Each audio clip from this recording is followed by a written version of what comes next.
اچھا آپ نے کبھی غور کیا، دیکھیے اب تو فون کا دور ہے، فوٹو کا بھی دور ہے،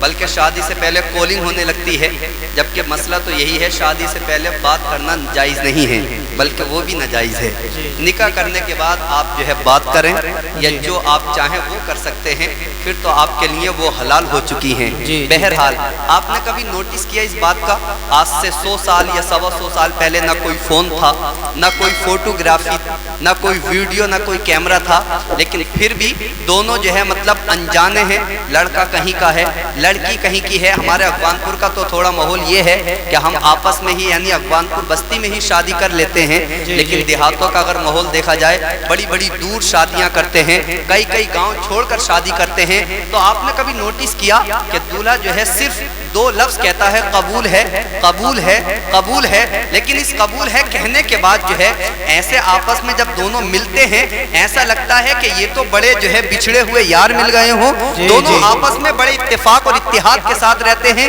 کبھی آپ نے غور کیا صرف قبول ہے کہا تھا، اس قبول ہے کہنے میں ایسا ہو کیا گیا؟ اللہ اکبر، پہلے کا زمانہ یہی تھا، نہ ایک دوسرے کو دیکھا کرتے، نہ ایک دوسرے سے بات ہوتی، بس جو ہے شادی والے دن دولہا جو ہے دلہن اجازت دیتی ہے، دولہا اس جو ہے الفاظ کو دہراتا ہے، ہاں میں نے فلاں کو قبول کیا ہے، ہاں میں نے قبول کر لیا۔ اللہ اکبر، میں عالم تصور میں سوال کرتا ہوں، ابھی اس نے 2-3 الفاظ کہے ہیں، اللہ اکبر، اب یہ ملتے ہیں تو بڑی محبتوں سے مل رہے ہیں، تو انجانے تھے، ایک دوسرے کو جانتے نہیں تھے، یہاں تک کہ پہلے تو ایک دوسرے کے نام سے بھی واقف نہیں تھے، پتہ بھی نہیں تھا، ایک دوسرے کو دیکھا بھی نہیں تھا۔ یہ ہمارے جو بزرگ بیٹھے ہیں انہیں اچھی طرح سے جانتے ہیں، جب ان کی شادیاں ہوئی انہیں پتہ نہیں تھا کہاں کی جو ہے لڑکی ہے، کہاں کی رہنے والی ہے، کیا نام ہے اس کا، اللہ اکبر، لیکن انہوں نے بھی ان الفاظ کو دہرایا۔ اب دونوں شادی کے بعد بڑی محبتوں سے رہ رہے ہیں، بڑی الفتوں سے رہ رہے ہیں۔ بتانا یہ چاہتا ہوں ان 2-3 الفاظوں میں یعنی قبول ہے میں برکتیں کیا ہیں، اللہ اکبر۔ تو آپ ذرا سنیں، یہ ہم اور آپ قبول ہے کہتے ہیں، ہم اور آپ یہ بظاہر یہاں پر کہتے ہیں، لیکن سنیں تو ذرا، یہ جو ہے کوئی عام ہے قبول نہیں ہے، بلکہ یہ وہی قبول ہے جو حضرات گرامی حضرت آدم نے جنت میں حضرت حوا کے لیے کہا تھا، یہ وہی قبول ہے جو حضرت ابراہیم خلیل اللہ نے اپنی بیوی حضرت ہاجرہ و سارہ کے لیے کہا تھا، یہ وہی قبول ہے، اللہ اکبر، جو حضرت حضور سرور کائنات صلی اللہ تعالی علیہ وسلم نے اپنی ازواج مطہرات کے لیے کہا تھا، یہ وہی قبول ہے،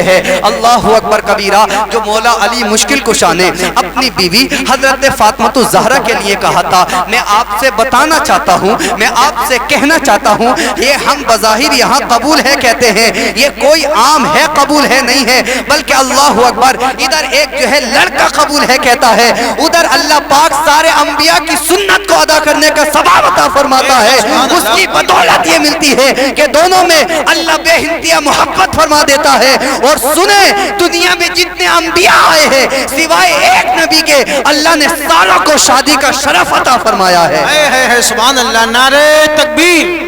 نعرہ رسالت، نعرہ رسالت، مفتی شعیب اختر صاحب قبلہ احمدی، شادی خانہ آبادی، نعرہ تکبیر، نعرہ رسالت۔ حضرت آدم سے حضرت عیسیٰ تک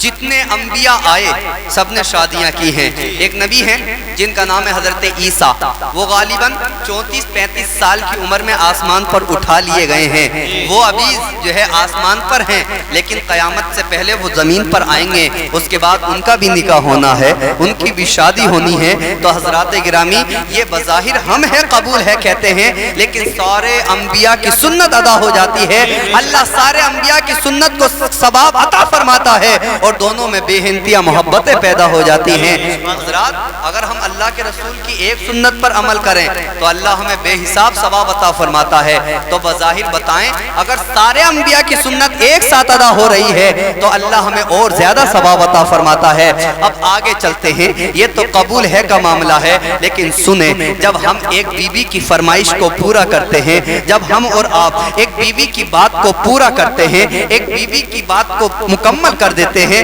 اللہ ہمیں عطا کیا کرتا ہے. اس سے پہلے بیوی یعنی جو ہے ہماری جو عورتیں ہیں ان سے بھی جو باتیں ہیں اگر میری آواز سن رہی ہو تو سنیں, وہ بھی بیجا مطالبہ نہ کریں. ہر ہفتے ہمیں نیا سوٹ چاہیے, ہر ہفتے ہمیں جو ہے وہاں پر شاپنگ چاہیے, ہمیں یہ چیز چاہیے, ہمیں وہ چیز چاہیے. اللہ کے رسول نے فرمایا جو بیویاں اپنے شوہر سے بیجا مطالبہ کرتی ہیں, یعنی کہ مان لیجئے اس کے شوہر کا معاملہ تو اتنا ہے, وہ دن میں 500 کماتا ہے لیکن وہ 1000 کی جو ہے مطالبہ کر رہی ہے, وہ 200 کماتا ہے, وہ 300 کا مطالبہ کر رہی ہے. اللہ کے رسول فرماتے ہیں اگر جو بیویاں اپنے شوہروں سے بیجا مطالبہ کرتی ہیں اللہ ان پر جنت کی خوشبو کو بھی حرام فرما دیتا ہے. اللہ اکبر. اور وہیں پر اللہ کے رسول نے فرمایا ہے کہ جو بیویاں اپنے شوہر کے تھوڑے ہی دیے پر راضی ہو جاتی ہیں, اللہ کے رسول نے فرمایا ہے ایسی بیویوں کو جنت میں اللہ میرا پڑوس عطا فرمائے گا. ذرا دیکھیں تو صحیح. بہرحال